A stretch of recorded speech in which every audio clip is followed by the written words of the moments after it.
Sia lodato. Stiamo leggendo il primo libro di Samuele.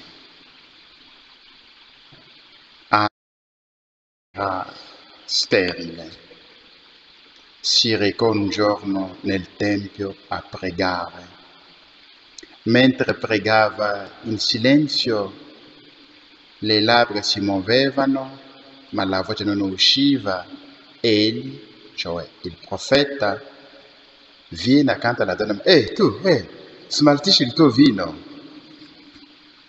Ma la donna non si adira, risponde gentilmente al profeta dicendo: no, io sono normale, non ho bevuto il vino, sto pregando, ho un dolore, non ho un figlio.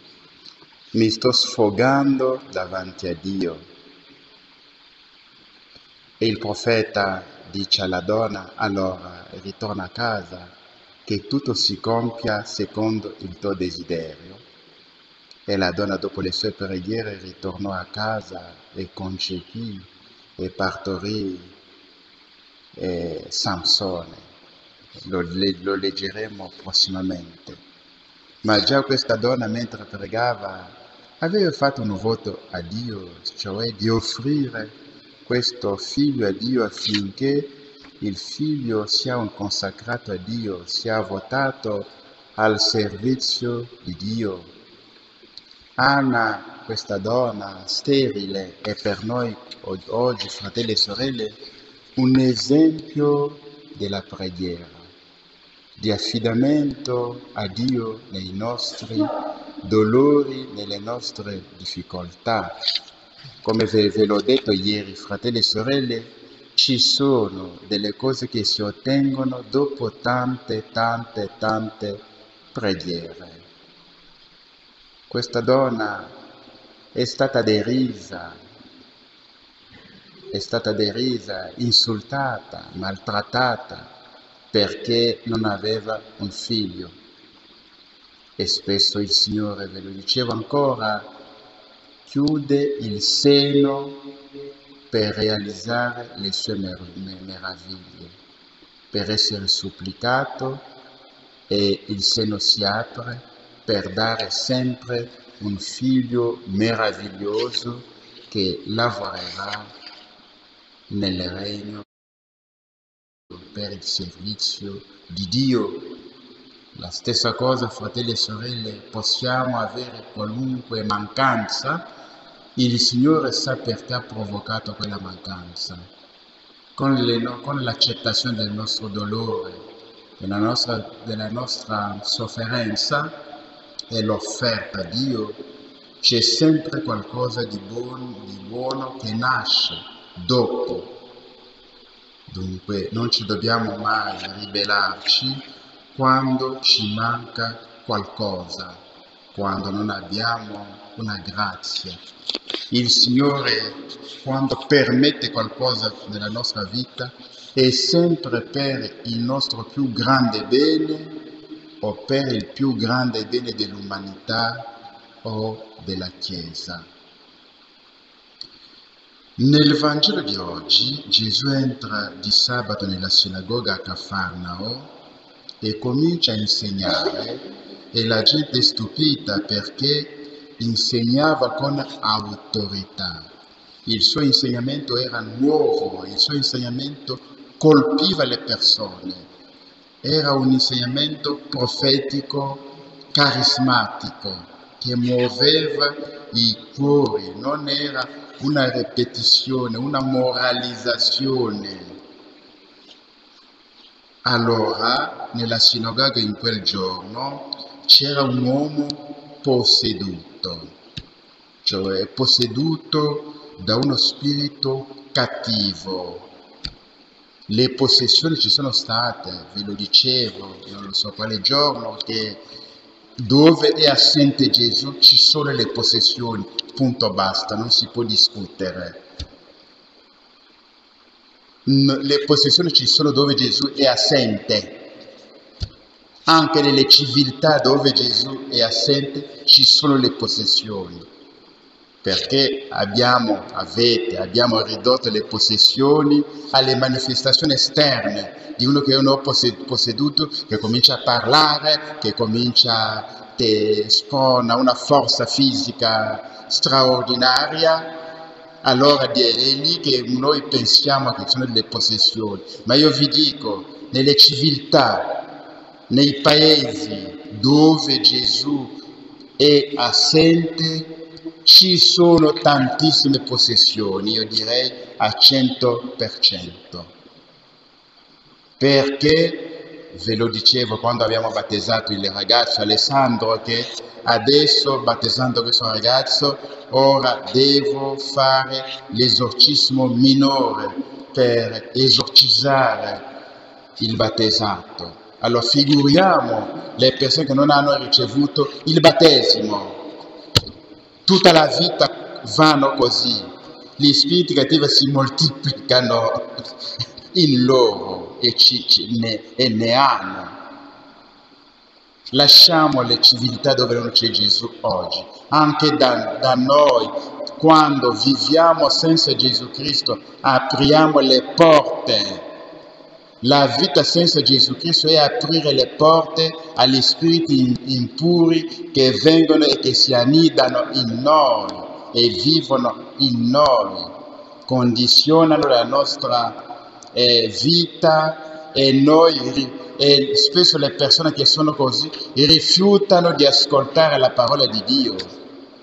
Anche se uno è stato battezzato, è stato esorcizzato al momento del battesimo, se non fa la vita cristiana autentica, non si sforza di vivere la vita sacramentale, perché attraverso i sacramenti noi riceviamo la vita divina in noi. Allora se uno rifiuta di vivere, di fare una vita normale di sacramenti, non riceve niente di Dio, significa che gli spiriti cattivi agiscono in noi e condizionano. Ecco perché il nostro tempo è un tempo molto difficile, perché abbiamo una grande percentuale, in modo particolare nei paesi occidentali, che non vuole neanche sentire nominare Gesù. Nominare Gesù gli fa male. Ecco perché, fratelli e sorelle, dovremo cercare di vivere in grazia di Dio. Ci sono i peccati, quando li commettiamo aprono le porte a Satana, agli spiriti impuri. Mi piace sempre ricordarvi Gloria Polo, questa donna colombiana che diceva nella sua testimonianza che quando si commette soltanto un solo aborto, le porte dell'inferno si aprono e gli spiriti cattivi vengono nel mondo per farci soffrire con guerre, malattie, carestie, tumori, malattie rare, pandemie e altre cose brutte che vengono nel mondo perché noi diamo il potere ai spiriti impuri di agire su di noi.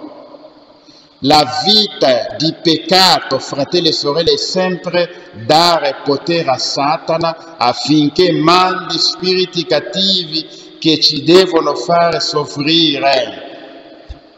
La vita di peccato, rifiutare Dio, rifiutare di vivere in grazia di Dio. Convivere non è bene. Rubare le cose degli altri, della società, calunniare, uccidere gli innocenti, cominciando con i bambini nel grembo materno, uccidere i malati nell'ospedale, fare l'eutanasia all'insaputa dei malati che muoiono. Tutte queste cose gridano vendetta al cospetto di Dio, non possono che attirare cose brutte su di noi, ingannare i cittadini con le false pandemie, le false malattie. Tutte queste cose non possono attirare fortuna sulla società. Allora, ritorniamo al Vangelo. Il posseduto ha cominciato a gridare. Il posseduto dice anche la verità, che voi da noi, Gesù Nazareno, è vero, Gesù era Nazareno, sei venuto a rovinarci, è vero, Gesù è venuto a rovinare. San Giovanni scrive che Gesù è venuto a strappare, a distruggere il potere di Satana. Gesù è venuto a liberare l'uomo da questo potere. E poi il posseduto, cioè lo spirito impuro che parla nel posseduto, non è il posseduto, dice ancora: io so che tu sei il santo di Dio. È anche vero che Gesù è il santo di Dio. Tutte le dichiarazioni del posseduto sono delle verità, però Gesù lo fa tacere, Gesù non lo vuole ascoltare, Gesù non discute con il posseduto. Evitiamo, fratelli e sorelle, di discutere con i posseduti. Anche se gli esorcisti fanno delle domande, lasciate quello compito a quelli che li fanno. Non fate mai le domande al demonio, perché quando fai delle domande comincerai a discutere con lui e lui ti ingannerà, mescolerà le verità alle menzogne per distoglierti da Dio. Questa è la tua tecnica che conosciamo. Non si discute mai, non si parla mai, non puoi discutere con lui. A lui si comanda di uscire.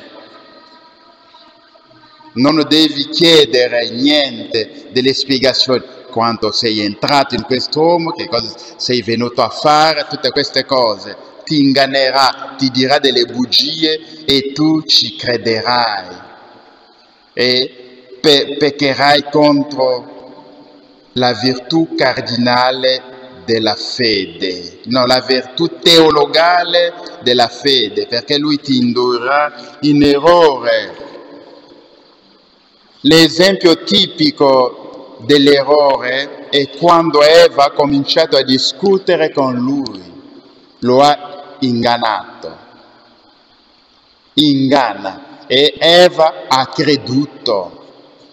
Eva non doveva discutere con lui, Eva doveva andare subito dal Padre Celeste e riferire che cosa stava dicendo quello essere. E Gesù ordina a questo spirito: taci, esci da lui. Basta questa breve frase e lo spirito impuro è uscito straziandolo e gridando forte, è uscito da lui e se n'è andato. Donc Gesù qui ci dimostra che è più forte degli spiriti impuri e noi ci dobbiamo credere quando vediamo qualche sospetto, dico ben anche un sospetto di uno spirito impuro, bisogna sempre chiamare Gesù, di venire a cacciare, a mandarlo via. Non possiamo rimanere così che no, non fa niente, non siamo sicuri, esiste o non esiste, sei andato dallo psicologo. Gesù non ha mandato questa persona dallo psicologo, vai prima a fare esaminarti dallo psicologo. Gesù non ha fatto questo. Anche noi, quando c'è il dubbio, chiamiamo a Gesù. Certo, non siamo esorcisti noi tutti in questa chiesa, però la preghiera di liberazione la possiamo fare. Possiamo fare tranquillamente la preghiera di liberazione e ottenere gli stessi risultati. Se otteniamo gli stessi risultati, non siamo esorcisti. Mi capite? L'esorcista è nominato dal vescovo. Tu sei soltanto un fedele che ha fede e che prega e la tua preghiera viene ascoltata da Dio, punto. Non sei esorcista.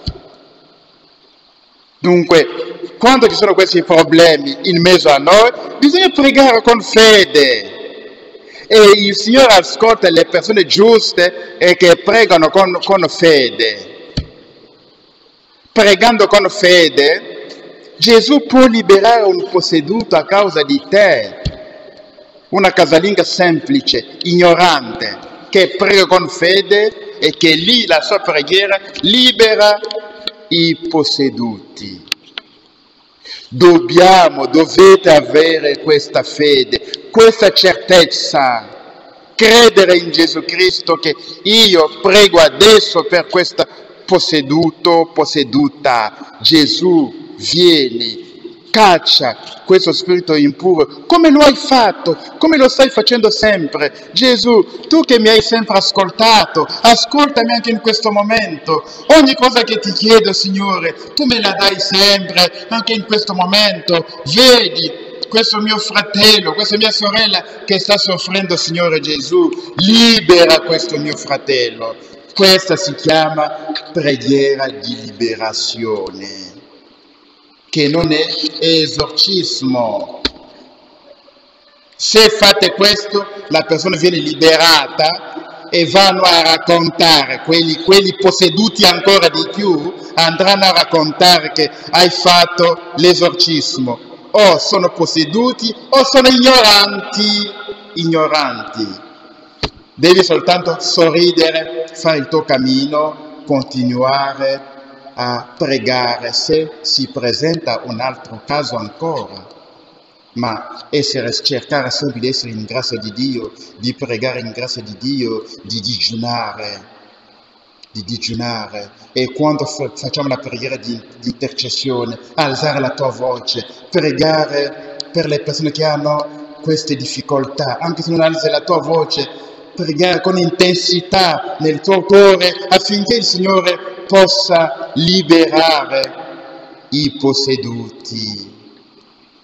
E dovete avere sempre grande rispetto e considerazione per la persona che voi vi accorgete che ha questi problemi. Io li chiamo problemi spirituali, non uso la parola possessione. Uno che ha questi problemi spirituali, bisogna sempre grande rispetto, considerazione, discrezione. Non dovete andare a destra, a sinistra a raccontare ciò che avete visto, ciò che avete sentito. Bisogna dire, usiamo la parola del nostro tempo, conservare la privacy di questa persona, non farla vergognare, non farla sentire più peccatrice di te o più cattiva di te, non considerarla che è più peccatrice di te, forse tu sei più peccatore, peccatrice di questa persona che sta davanti a te.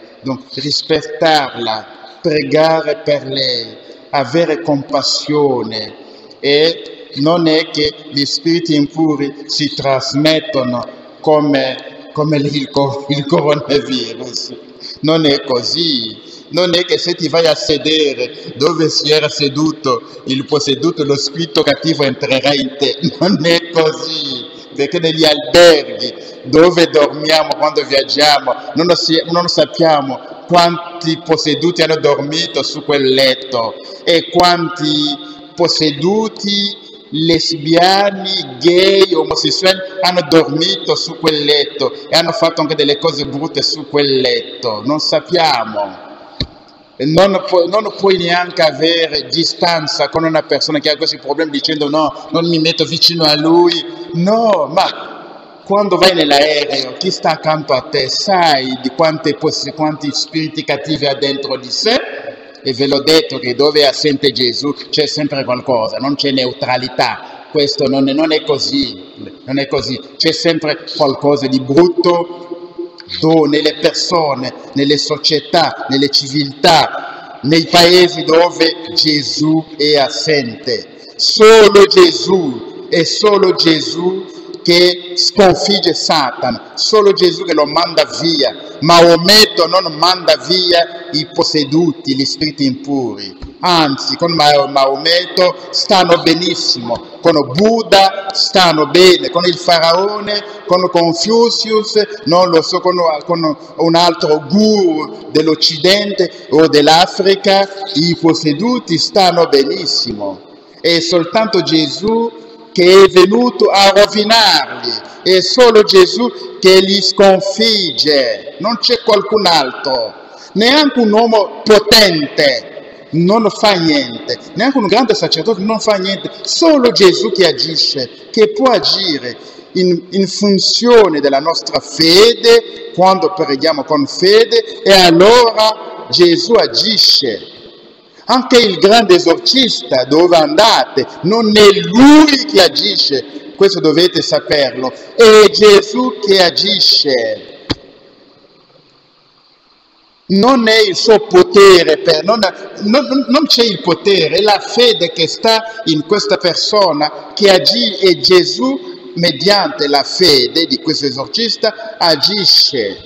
Dunque unicamente Gesù sconfigge e Gesù sconfiggerà sempre. Allora dobbiamo avere fede in Gesù Cristo, credere in Lui, non ci dobbiamo arrendere di fronte alla manifestazione degli spiriti impuri, perché oggi molti cristiani si arrendono, danno troppo potere a Satana, non credendo, non pregando, non implorando il nostro Signore Gesù Cristo, e Satana agisce in modo indisturbato, perché trova dei soldati che non hanno armi, che non possono sparare su di lui, perché non credono in lui. Dunque, fratelli e sorelle, io vi invito ad essere soldati di Gesù Cristo. Aiutate Gesù a sconfiggere le potenze dell'inferno nel mondo con una vita santa, una vita di preghiera, una vita di sacrifici, una vita piena di digiuno, una vita di carità. Diventerete più forti. Domani e mercoledì, mi raccomando, digiunate per essere forti, per essere forti, per resistere alle tentazioni. Sia lodato Gesù Cristo.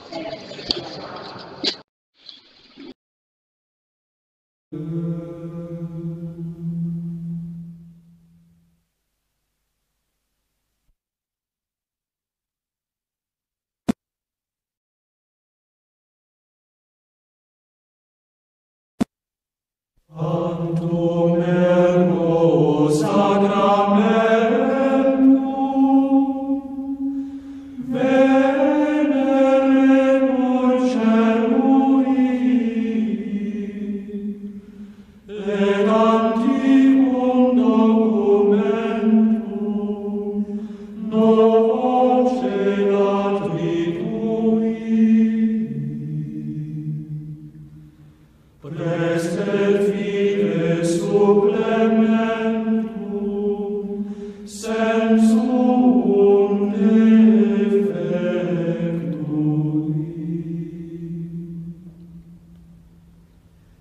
Genitori, genitore, lauset jubilatio, salus